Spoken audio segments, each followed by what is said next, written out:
thank you for being part of this webinar. And thank you, Melton. Thank you so much for inviting me. Ash, but there's something that I wanted to correct, that I'm not really an expert in online assessment as such. I'm just trying to do some work in the area, and hopefully at some point I will gain some expertise in the area. Right now, I don't think I'll call myself an expert. But I'm interested in research on online assessment. So I think this presentation is not only a presentation, this is also part of the networking kind of thing that all of us are interested in. So if you have similar research interests, we can connect and we can collaborate on things related to online assessment in English language education. Teaching is quite limited. I'll go beyond that. I'll say that maybe education. For example, if you want to say teacher development, and there are a few other areas which can go beyond teaching. So here is my plan. First, I'll talk about how online assessment it moves alongside instruction, because we are not going to talk about standardized assessment as such. So here we will be talking about assessment that's not really standardized. We are not going to focus on standardized assessment as such. And then we'll talk about online assessment. We'll talk about a model which may work for all of us. You can adapt the model and you can try the model and see if that works, or it's kind of a proposal. It's not really something that I have verified, but it's built on things that have been verified. But you can try out in your context and see if this works fine for you. And if it works, then it's fine. It can be strengthened. And if it doesn't work, then we'll see what modifications we need to make to the model. The third thing is we'll look at some of the underexplored areas in online assessment in English language teaching. These are, I'll be talking about a few areas. There might be a few others, but these are some of the ones I have identified through a brief review of literature, which on the basis of the kind of work, the published articles in, the articles I have published, it's based on these areas are based on that. I have identified these areas, being frequently mentioned in several papers, not only in mine, but in other papers also. So, and you can base your studies, you can explore these areas. These are underexplored, as I have already mentioned. And finally, we'll talk about, if you have any questions, I'll be really happy to respond to those. So I'll take half an hour to complete this presentation, then you can have your questions. And if you think there is something that you need to clarify, you can write in the chat box and maybe mail them. If you feel that there is something important related to what I'm talking about, if I'm not really clear and there is a query related to that, you can raise it during the session also. I won't have any problem in responding if there is such a query.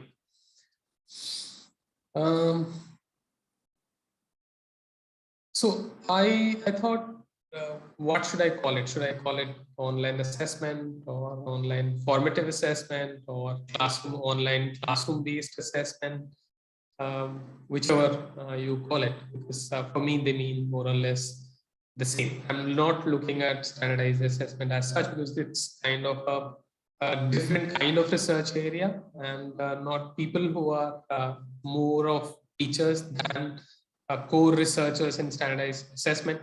That kind of session may not have been useful for people who are not really into core assessment research as such.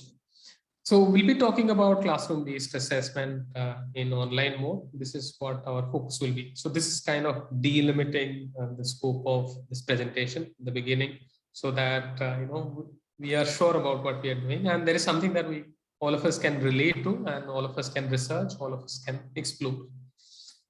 So if I think about classroom-based assessment, I'm thinking about assessment that is related to learning, that is done alongside instruction. That's why the heading. By that I mean you you do not carry out assessment for the purpose of assessment as such, but it has an instructional dimension to it.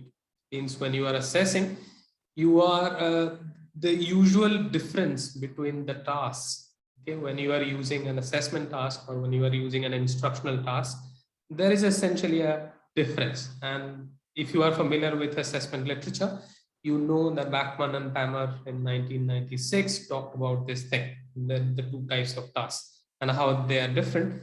In their new book, in his new book with another co-author, Bachman has also mentioned the same thing. The book is called Classroom-Based Assessment, published in 2018. They mentioned something similar. They talked about, but they have mentioned the differences between classroom-based assessment tasks, I mean like assessment tasks and instructional tasks. But here I would not see, I don't know why there should be a difference. I'm not very sure if there should be a difference, because one is to develop learning, other one is to identify how they are making progress. This is essentially the difference. But when you are integrating both, you are saying that I'm not doing assessment outside my instruction, but all that I'm doing is part of my instruction.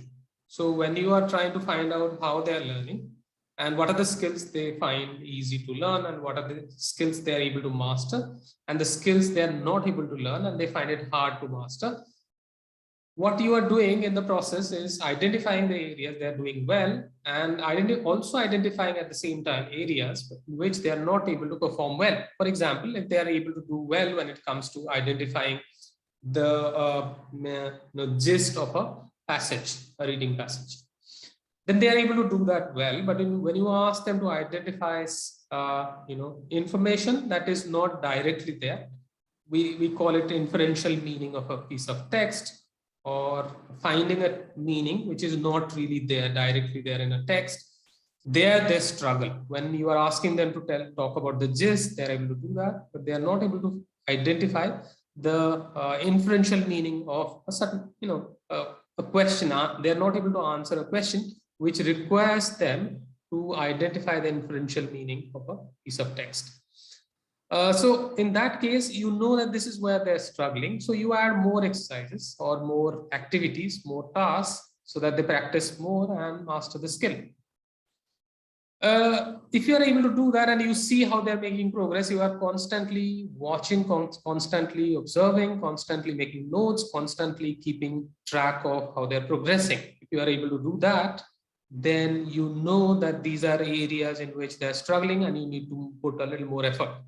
By that, I mean, sometimes you change your teaching style, sometimes you change your materials, sometimes you change your tasks. So various changes you can think about, and then you can implement accordingly. Then you can change the tasks in the classroom, you can do things, and then you can change things. So essentially what is happening here is instruction and assessment, they are not moving on two different tracks, they're moving on the same track. So I'm still wondering why we should differentiate between assessment tasks and instructional tasks. Let's go ahead and see the similarities between these two, between the process of assessment and the process of instruction, what the similarities are. So when I'm thinking about this, I'm thinking about aims and objectives. When you are thinking in terms of sub skills, for example, if you think that if you are teaching them speaking, okay, and I would ask what are the sub skills you are teaching, and then you may answer saying that, yeah, I'm trying to teach them how to interact with each other. What kind of interaction? Short interaction. How short? 2 to 3 minute interaction on topics. Topics that they are familiar with. Okay, good. Then I'm also teaching them how to pronounce words correctly. Okay, that's great. Then what? Then I'm also teaching them how to make good presentations. Okay, that's great. What else? So in presentation, what kind of academic presentations? Of what length? 10 minutes. And to whom? To their classmates. Which classrooms? So all these specifications will give you very good idea about the kind of sub skills we are thinking about. Okay, or you start with sub skills, then identify the specifications, and then once you have that, you are clear about this is what I want my learners to achieve or master at the end of the the session or the course or the program, whatever you are doing. That gives you a clear idea. I'm talking about in teaching, this is what we do. In instruction, exactly the same thing we do. Unless you have a very good idea about the skills you're going to assess, you will be in trouble. You may not be very sure about what to assess, how to do things, and you may not be sure about whether they're making progress and which are the problem areas, which are the areas in which they're doing well. So there will be a lot of questions which you may not be able to answer because you are not sure about the sub skills. Now that's very important. The next one is task type, kind of tasks you are going to use for them. So you are considering this is the kind of task that will be appropriate because this will capture the kind of sub skills I'm targeting. This will capture in the best possible way. That's why you select that task, not this task. For example, if you're teaching assessing their writing skills, you have, let's say, several types of tasks. You can ask them, let's say you are assessing their ability to summarize. So you can give them a piece of text, ask them to summarize one way, or another way you can give them a passage and 3 summaries. You can ask them to choose. That is another way. One more way could be you have a piece of text, you have some notes, and their summary is missing. You ask them to write a short summary on the basis of the notes. Could be one. So you can devise a few more types of tasks and choose which one is the most appropriate one for you, for your learners, and for the context in which you are working. So it's up to you to decide what kind of task would be appropriate in your situation. For example, where I am teaching, I'm teaching, let's say, 100 students. So for assessing their ability to speak, I may not be able to use a task in which they have to, each one has to speak for 5-10 minutes or talk to each other for 10 minutes or 5 minutes or something like that. It'll take a whole lot of time. I may not have that kind of time to assess all of them. So what I'll do, I'll ask them to speak for 2 minutes or 3 minutes, and 90 people, 100 people, so 300 minutes for one question. Yeah, I can do that. So feasibility plays a role in selecting the task type you have in mind that is appropriate for your context. Next one is engagement. You are not only you are thinking about sub skills, not only you are thinking about task types, you're also thinking about the kind of engagement these things will lead to. Let's say you select the task type, you want maximum engagement because you also want to draw inferences out of that. You want to know where they're doing well, how they're doing, which are the problem areas. So if you want that kind of information, you want your students to engage in the process of assessment.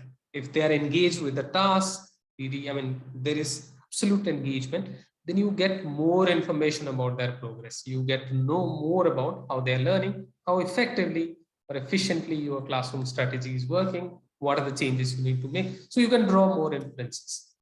So you need engagement to draw more inferences. So you want them to enjoy the assessment and give you maximum information about their progress. That's about engagement. Let's look at the next one. We're thinking about the feedback, and engagement is there in both types of tasks, in classroom as teaching tasks and in assessment tasks. Same thing with feedback.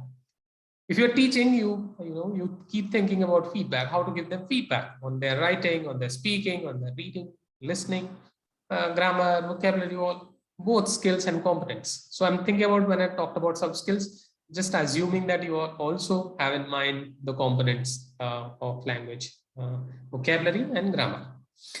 So in feedback, I'm thinking about, as a teacher, you are thinking about, when you are teaching, you are thinking about how to give them feedback so that they know this is where they're doing well and this is where they need further improvement. The same thing is applicable to assessment. You are also thinking about feedback so that they perform better, they achieve more, they do well, and they acquire more, the sub skills more effectively. So it's very important to know feedback. So I'm not yet into online. I'm still thinking about how these two are same, and then we'll go to how they are similar to or different from, in face-to-face and online mode. Then next one is the outcome, where we are thinking about what they will do, the consequence of your teaching. I mean, once they finish the task or complete the task you have given them, what will be the consequence? What will be the outcome? This is what is very important. It has a socio-cultural dimension to it. It has also, it's not entirely pedagogical. It has a socio-cultural dimension to it. Like people have once they get their scores and all, it has a meaning to it outside your classroom. Apart from pass and fail, a lot more. The consequence could be really uh, very something that is, you can say, high stakes or low stakes. It depends for them. I'm talking about outside the classroom. Then you evaluate the task and then improve, or the same thing you do in teaching, same thing you do in achievement, in assessment. So they are not really different. I don't see many differences here. So if you think there are differences, you can mention in the chat box. I would love to think about what the differences could be. Okay, now let's go to the next part. What I'm thinking when we move online, this is where we are starting. The assessment part that we talked about remains the same when it comes to online. I don't think there is any change in all the things that I talked about. So essentially what I mean, the assessment, the way you create tasks, the way the kind of skills you identify, or sub skills or components you identify for assessment, one. The kind of when you are thinking about task types, two. When you are thinking about engagement or feedback or consequence or outcome of assessment, or evaluation or improvement of assessment tasks, I don't see there is, you are thinking about all these things are still there when it comes to online assessment. These things do not change. So somebody who is a bad assessor in offline mode may not become an effective assessor in online mode. I don't see that's happening. Why? How will that happen? If you don't have the basic skills, basic assessment literacy, you may not be able to do well when it comes to online assessment. You will be stuck there. I'm saying that it's very important for us to understand that the basic things are there. There is no escape from them. The second thing is thinking about being individualistic, and this becomes slightly more essential. It is important in face-to-face mode, but in online mode, it's all the more important because you may not be able to see your students all the time. They may have internet issues, may have bandwidth issues, maybe having gadget issues, maybe having accessibility issues, software issues, and the portable device issues, lighting, sound, several other software, hardware, all kinds of issues. So you need to be able to reach out to them, give them feedback, talk to them, be in constant touch with them. So your assessment needs to be individualistic, because the distance between you and your students may get a little, the gap may become a little bigger. When it comes to offline, you are able to see, they are able to see you, you are able to see what they are doing, what they are not doing. So it's much easier for you to connect with them in offline mode, whereas in online mode, it's much more difficult. That's why you need to be slightly more individualistic and focus on that aspect of reaching out to individual students through your assessment in online mode. And that you can do by individually reaching out to them by maintaining, let's say, WhatsApp groups or other boards like Facebook. People do different kinds of things. You know better than me how to do this thing. We are all doing. And so you may be familiar with this. So that's one thing. Second thing is making sure that everybody is, having equal kind of advantage, okay, to demonstrate when it comes to demonstrating their performance. Everybody has equal advantage. Nobody has more advantage than others, because this becomes, when you're thinking about one type of assessment and somebody has the tools to do well, somebody may end up doing well. So if you mix it up, if you give a variety of assessments and use a variety of tasks or methods of assessment, maybe you will be able to accommodate all your learners, and they may get more or less equal opportunity to perform in an online assessment. Otherwise, it becomes very difficult to ensure. It's a challenging task. I'm not saying it's an easy task. It's a very challenging task to find ways in which you give equal opportunity to all your learners to perform well in the assessment. So this is something that you need to think about. And when they have individual needs that I'm not able to do this thing online, I'm not able to do that thing or whatever, if it, even if it's not due to online thing, or it may not be a problem related to online or offline, it may be a general problem related to the skills and components in English they're studying, or it may be related to the platform or the tools you are using. Make sure everybody has equal advantage. Nobody has more advantage than others when it comes to performing in online assessments. So a variety of methods, and you choose a variety of tasks, then do it and make sure you have a good idea about how they're performing, who is going low, who is going not, who is going very high. And if you see there is a people have some advantages over others because of no particular or apparent reason, then maybe you need to investigate more. The next one is accessibility, which I was starting. Then you have a lot of literature on fairness and ethicality. You have a lot of literature on inclusivity and all in online assessment. These are vibrant areas, new areas, which are you can look into. But let's look at first thing, accessibility in terms of what? I'm thinking about the first thing is design, the way we're talking about the designing of tools and platforms, how you have, what kind of platforms and tools you have designed or using. And then the choice of, once you are sure about the choice of platforms and tools, and make sure that these and you know for sure that these platforms and tools are, students have equal access to these platforms and tools.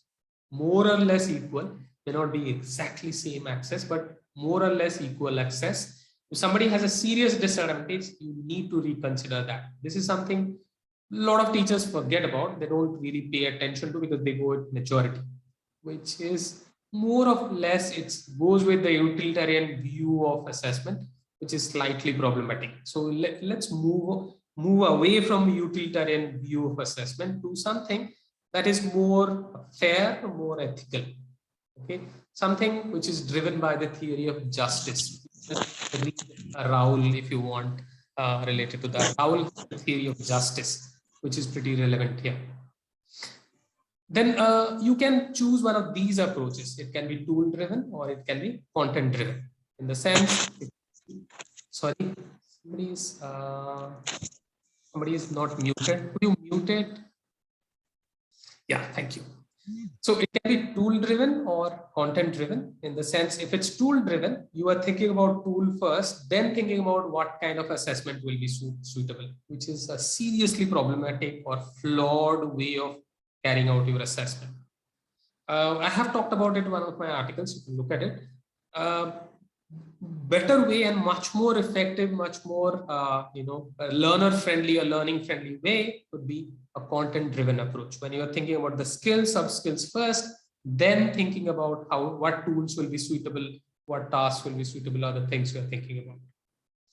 The next thing is to think about the issues of equity, access, fairness. These are issues which go beyond classroom, which have to do with their financial background, their parents' financial or socio-cultural background, educational background, different kinds of things which are outside the classroom, but they impact students' learning. So think about these issues, or think about their religion, their sexuality, their gender. These things also matter a lot, and they determine to a great extent how they are performing in your tasks, in your assessment. Think about those things. Finally, the kind of content that you are using, accessible digital content. By that, I have quoted somebody, and he means by that you need to have or share content that is accessible. And you need to ask your students whether it's accessible, or the things you are sharing, are those things accessible? You need to ask this question to your students. If they think that it's accessible and there is no complaint, then you are on the right track. Sometimes we ignore that aspect. We kind of take it for granted that they're able to access, and that's a mistake most teachers do. So you can stay aware and not do the same thing. Then I'm thinking about the next thing, which has to do with authenticity. Generally, we talk about authenticity in assessment. It's one of the basic fundamental principles. I'm thinking about two things when you are creating assessment. I'm thinking about language and context. Context gets quite limited when it comes to online assessment. You may not have that kind of context because the scope of carrying out your assessment becomes much narrower online. So there are things that you can do, there are things you cannot do. So think about how you can create an authentic context for your learners, which means also what I have observed in my context, when you give them assignments or tasks which are there where they can research or find things online, or they can talk to each other and do it on their own, they do it well, but what happens is in the process, they may not learn much. But when I'm giving them something that is related to their own life and they have to produce something on their own, they are I'm forcing them to work on their own. And maybe sometimes I'm pushing them to think originally. So when you are thinking about authenticity, you are ensuring originality in their performance. So they may not be able to plagiarize much or engage in unfair practices if you use authentic tasks. And more authentic the tasks are, the less chance that they will engage in something really unfair. So these are some of the things the Garcia Penalvo and his colleagues, they have talked about several things, but not in educational context, not really in language assessment context. But I'm just taking his what he has talked about and applying here. I think that if you make assessments low stakes, that means small assessments, 5 marks, 10 marks, 5 marks, 10 marks, rather than 40, 50 together. So low stakes, then continual, regular assessment every 2 days, 3 days, 7 days, 10 days, continuous assessment. Find ways how you can do it, because I know it's stressful. As a teacher, you may have more work to do then. And think about how you can balance this practicality and continuity both. Then integral, because you are integrating assessment with teaching, so that they are not really outside your teaching, they're part of your teaching. So classroom tasks can become your assessment task. Think about it. This is a very good consideration. Then last one is make oral assessment. Oral assessment means here, if you can interview them on something, if you have taught something, interview them. And that gives you a very good idea about whether they have learned it, whether they have done it on their own, whether they have some issues, problems they are facing, or they are able to do it confidently. So you will be able to identify a lot of things if the assessment is oral. So think about wherever there is a possibility, make it a little oral, add that oral component to your assessment. And the last one is you can do two things. You can have multimodal tasks. By multimodality, I mean you can use audio, video, written text, all three, in terms of when you are giving them tasks and when you're giving them feedback. You can use for both.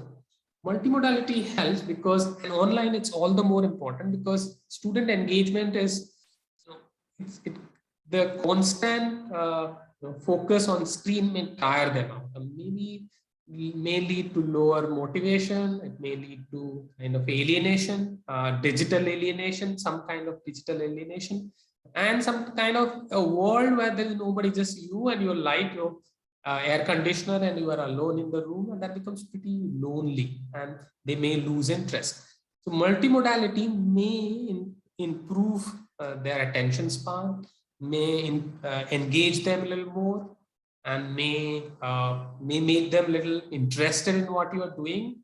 So in the process, they will learn the language that you're teaching, learn the skills you're teaching, and in the process, they will do well. So your assessment you will be able to achieve the outcomes, or the learning outcomes that you have, or the assessment outcomes you have in mind. You'll be able to achieve them if you integrate. If you think about or if you add multimodality to your task or feedback. So when I'm thinking about considerations in online assessment, these are some of the considerations. I'm thinking about skills and components. You think about the order, which order will be fine. Okay, we'll have a quick, you can unmute yourself and tell me, or you can write in the chat box. This is one, skills and components. Two, I'm thinking about platforms and tools. Three, I'm thinking about tasks. Four, I'm thinking about feedback. Five, I'm thinking about evaluation and improvement. Six, I'm thinking about socio-cultural factors. Now tell me, if you have to consider these things, in which order would you consider these things? This is 1, 2, 3, 4, 5, 6. So can you write in the chat box which order would you prefer when you are assessing your students online? Just giving you a minute. You can write the combination 1, 3, 5, 4, 6 because it's on the screen. Skills and component 1, platform tools 2, task 3, feedback 4, evaluation 5, socio-cultural 6. Now the combination in the chat box. So it goes, sorry, Santosh, it goes like down 1, 2, 3, 4, 5, and 6 in this order. Can you count down it again so that we don't confuse the numbers? No, I'm saying that I have given the numbers. You can change the numbers. You can make it 1, 4, 3, 2, 6, something like that. It's up to you how you do the numbers. We can, okay. Yeah. We can count according to ourselves. We can choose. Yeah. Okay. Yeah. I just need a combination of numbers in the chat box. Okay. Let's see. Hello. Is anyone writing out there? Skills and components, feedback. Okay. You can write the numbers. You don't have to write these things. It will take a lot of time. So just write the numbers. I say skill component 1, platform tools 2, task 3, feedback 4, evaluation 5, social cultural 6. So you can just write the numbers. Which order would you prefer if you have to consider these things for your classroom, for your online assessment? 2, 3, 4. This is a full one. 6, 1, 3 for socio-cultural, 2 skills and components, 3 tasks, 2 platforms, 5 feedback, evaluation, 4 feedback. Okay. 1, 3, 2, 4, 5, 6. Okay, 1, 3, 2, 1 is skills and components, 3 tasks, platform and tools. Okay, 6 is socio-cultural factors, 5 is evaluation and improvement, feedback is last. Okay. We are getting several combinations. Lovely. Okay, thank you. Okay, this is being recorded, so I'll also keep track of the combinations. This will help me later when I'm thinking about something related to this. Then maybe this will help me. You can write. We'll move on. So I'm thinking about the different combinations because all of you are coming up with different combinations, which suggest that priorities could be different, but there are things that are essential to the assessment. So something like what skills, what components cannot be changed. It has to be the first thing that you're thinking about. This is what you start with, right? These are the sub skills. Skills are sub skills I need to assess. Then you think about anything other than that after that. But once you think about these, then you think about other factors and the order because of the situation where you are working and all, then you can decide. But always we start with skills and components. Then you think about, so you see that in the process, the platform and digital tools, the onlineness of online assessment is somehow getting pushed, which is a good thing. I'm not keen on emphasizing this onlineness all the time and beginning with onlineness. I don't think that's a great idea. So you are essentially content driven, not really skill and not really tool driven. So all of you are in some way assessment literate people here. Thank you. That's good. Very good for assessment, actually. Now, this is a kind of a model I'm thinking about when I'm thinking about, not a model as such. I'm thinking about when we are thinking about a situation, online assessment situation. I'm thinking about the first thing that you are controlled by becomes, it's always the policy that decides what kind of assessment is good and what is not. That kind of the broadly policy determines what you should do and what you shouldn't do. Next is organization. After policy is the biggest area. I mean, it has the biggest set, and then within that you have organization as a subset. Within organization, you have the next one, which is teachers' knowledge and skills. So together they interact, and the quality of online assessment more or less depends on the interaction among policy, organization, and teachers' knowledge and skills. These three factors closely interact with each other. There you get to know how that quality of interaction that is happening, that determines the kind of or the quality of online assessment that is happening in the classroom. So there are several factors that are working outside your classroom that control your online assessment. So you are not really free to do anything you want unless you have policy support and organizational support. So that's why I made it clear so that when we talk about the model, you get what I'm talking about. In the model, the first thing I'm thinking about is assessment literacy, which you pointed out earlier. If you know what kind of skills and sub skills, what kind of tasks, the feedback, if you are aware of all these things, the knowledge and skill to carry out assessment really well, then you are assessment literate. And that becomes the first component in online assessment literacy. The second in the model is digital literacies, where you know media, the tools and all, how to use them, the kind of impact they will exert or generate, and what is fair use, what is the social impact of your the use of digital tools, awareness about your learners digital tools, I mean use of digital tools, your own ability, their ability, all these things put together, you have digital literacies. And if you are digitally literate, then you will be able to choose something that will be equally beneficial to all your learners. That will be fair, that will be just, and that will be ethical. All three. I'm talking about digitally fair, digitally ethical. And the last one is critical literacy, which is related to these things, these other two literacies, which have to do with fairness and justice. We have talked about fairness, and we have not talked about fairness and justice elaborately, but if you go to theory of justice by Rawls, R-A-W-L, I'm just writing it in the, if you want to refer to Rawls' theory of justice, it's a very popular theory in 21st century, one of the most important philosophical foundations.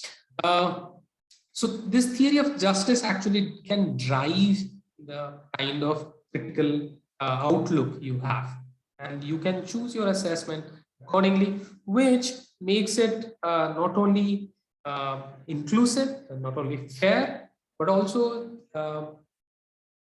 it's effective. It makes your assessment effective. It will do exactly what it sets out to do. So to make a valid assessment, you need to also have some kind of critical literacy, so that some amount of critical literacy, so that you are aware what will work and how it will work. Next one, and these three things will work well under two conditions, and those two conditions are organizational support and reflective practice. I'm thinking about these because organizational support is absolutely necessary. We saw earlier in the model. The reflective practice here, by that I mean when you are able to think about how you are carrying out assessment, what is happening, and you are making changes accordingly. You are thinking about what is good, what is not good, how it's working, how it's not working, what is working, what is not working, which students is doing well, who is not doing well, why he or she is doing well, why she or he is not doing well, which platform, which tool. So you are constantly thinking about the entire thing in mind. I mean, thinking about all the factors, especially the digital factors here, because they can play a very crucial role when it comes to the implementation part. When you may have the task ready and everything ready, but sometimes you may ignore something related to a tool or something related to the platform. It can go slightly wrong. If you're not thinking, you may continue doing something that you have been practicing, and it may not produce the kind of result you want to produce.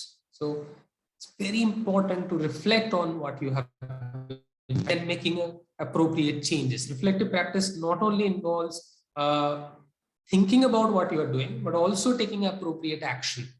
And this I have derived from Freire's theory of praxis, Praxis. You can use it as a theoretical framework if you are working on something like this, online assessment. So praxis has to do with not only thinking, but also acting upon it and making sure that the situation is getting transformed into something better, something more productive, something more efficient, something more human, something more learner friendly, something more learning friendly. That's the model I was thinking about.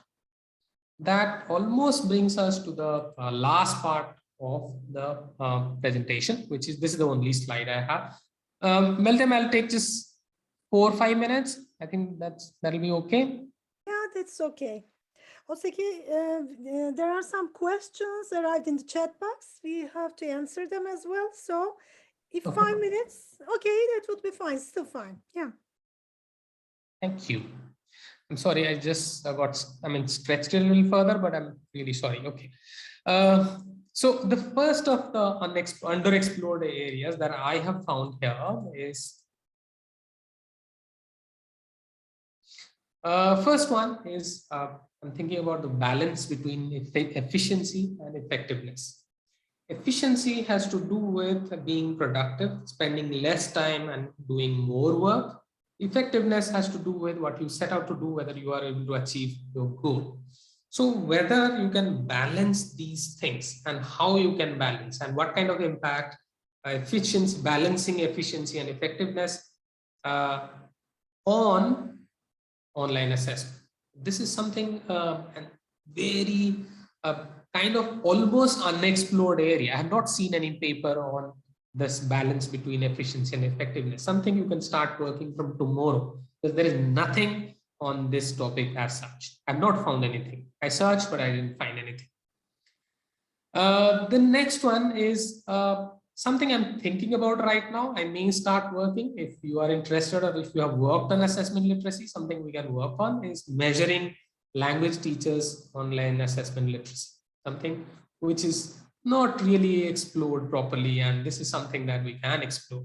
This is an interesting area, how we bring together different digital literacy and assessment literacy, put it together and come up with, let's say, inventory or something like that. I think that will be really interesting. It's kind of exciting thing for me, but underexplored one once again. And these are these are areas on which you can start working from tomorrow. When these are fresh areas, absolutely untouched areas. Not many studies, even if you find minor few studies here and there, maybe. Then more qualitative information about online assessment practices. This was one of the findings on the basis of which I published a paper in Asia Pacific Journal of Education. You can check that. But this is something that is lacking. We don't have much of qualitative information, first-hand qualitative information from the classroom, how students are engaged in online assessment practices, how teachers are assessing online. First-hand experience, qualitative experience, not there, not much is there. So please try and explore this area. Next one is how students engage. That is related to the other one, the previous one, how students engage with tasks online. This is something that you can explore. This is, once again, not really explored, not really adequately explored area. Then on digital literacies, on the quality of online assessment. I didn't find a paper in English language education which focuses on digital literacies and how that shapes online assessment, the quality of online assessment, something that you can do. But all these things then require, proper planning, because they are good questions, but sometimes very difficult to find appropriate or adequate data to find answers to your questions. So make sure you plan these properly. And the last one is proctoring issues, where there is a call for funding from British Council. You can apply for funding. Right now it's still there. It's related to proctoring and issues related to unfair practices. So proctoring and how that impacts in long distance and online assessments, how it works. Just check that if you think you are eligible to apply, you should apply for a funding on this topic. It's available right now. So that brings us to the last slide. That's it. And if you have any questions and queries, I'll be happy to respond. And this is the platform on which we operate, and you can join this platform if you like. Though it's called ELTI India, because there are members from different countries, including a lot of you are already members. I have invited you to be members. So if you want to join, you can join. Thank you. Thank you, Meltem. Once again, if you have whatever the questions, I would love to respond to those. Thank you for this valuable presentation, Santosh. I am also a member of ELT India, ELTI. Okay. Yes. So maybe some people may get interested in it. Okay. Yes, there are some questions. There are actually a lot of questions. Shall I choose questions? Yeah, sure. Please help me with that. I'm trying to grab a one in the chat box. Go on. What are the facilitating and hindering factors when it comes to online assessment? If you talk about, there can be several, but I can talk about a few very important ones when it comes to facilitating factors. The most important could be teachers' assessment literacy. If teachers' assessment literacy and digital literacy, these are too high, these literacies and high level of digital and assessment literacy, then it can be a then these things can be facilitating factors, and your assessment can be really, really effective. And when it comes to learner factors, you need learners who have access and who are well equipped with digital tools, and they are motivated to learn. So motivation and digital ability of learners, these are two also facilitating factors. And when it comes to factors that are more of resource related, you need resources such as platforms that support or that enable proper assessment, creation of tasks, and such things. And there is encouragement for use of tools and all. So those can be facilitating factors. Hindering factors can be lack of motivation, lack of access to digital tools.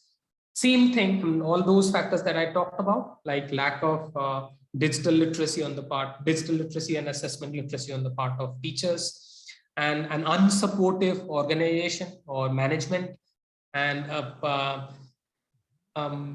apathetic policy, online assessment policy. If the government is not really thinking about assessment policy, then it can be problematic. So these could be hindering factors.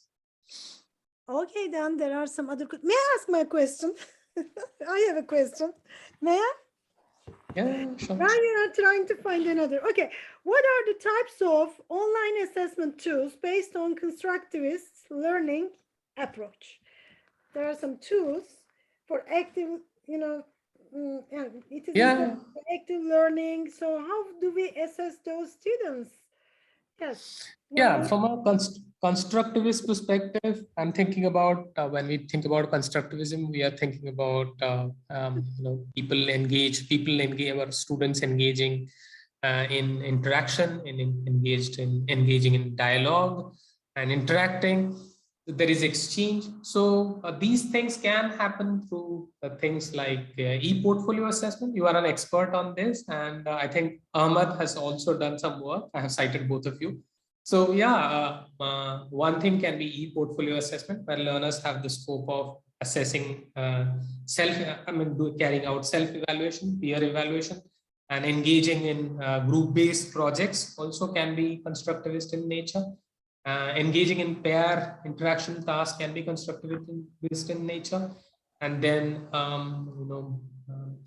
can be several. I mean, you can do group discussion that can be constructive in nature, where you are kind of coming together, interacting, engaged in dialogue with a purpose, and it's leading to a pre-decided or predetermined goal. And that's something that you can do through e-portfolio assessment, interaction-based speaking assessment, collaborative writing assessment, several things you can projects also can be delivered to Projects, students. yes, absolutely, yes, yes. Yeah. Okay. Thank you. There is So, one interesting question by Ahmad. Can I respond to that?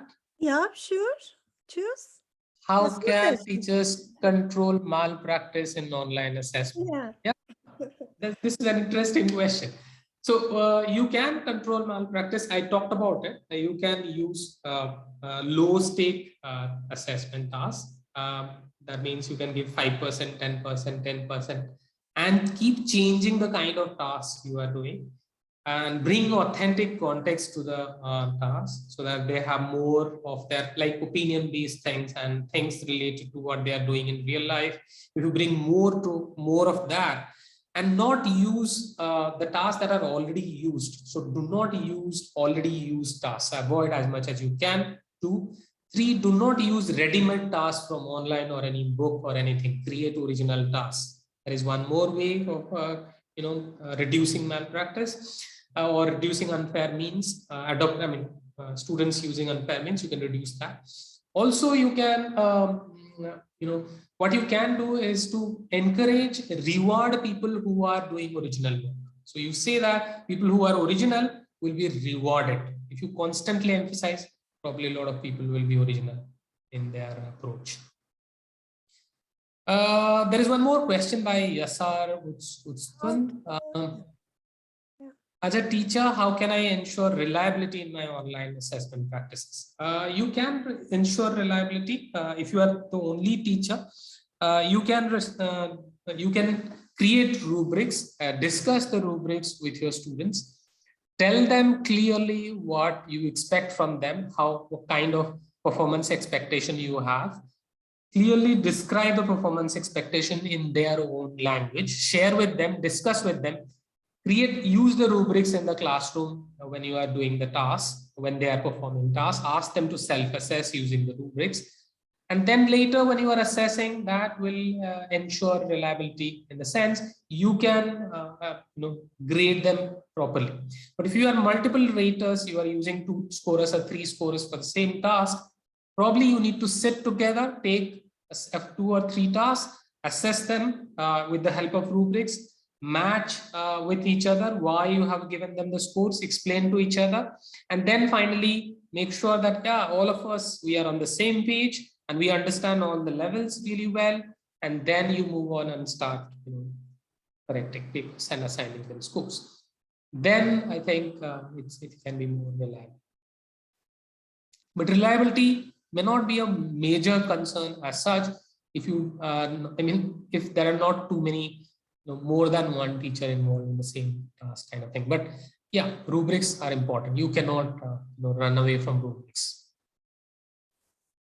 I'll go to. Yeah, there are some other questions. How to detect plagiarism and check students from using unfair means? You have already answered this one. I have. There's one more question here. What, according to you, is the biggest drawback in online assessment? See, because this is my research area, I will not speak anything against as such. I think online assessment is really cool and nice. But if you ask me biggest drawback, I think fairness becomes a major issue. Something that I'm thinking about, something that I'm currently working on is fairness. I feel that there is inequality. There is access is a major issue. And especially in underdeveloped or developing countries, it's a major issue. And I think that puts people in a very difficult position. So they are not really able to perform at the level in which they are they can perform. They have the ability, but they are not able to do it because of the platform, because of internet access, because of lack of internet access, or because of the tools, like for example, for gadgets or things like computer or a mobile phone, they don't have something like that. So maybe those are also the reasons. That's why. So fairness is the issue for me.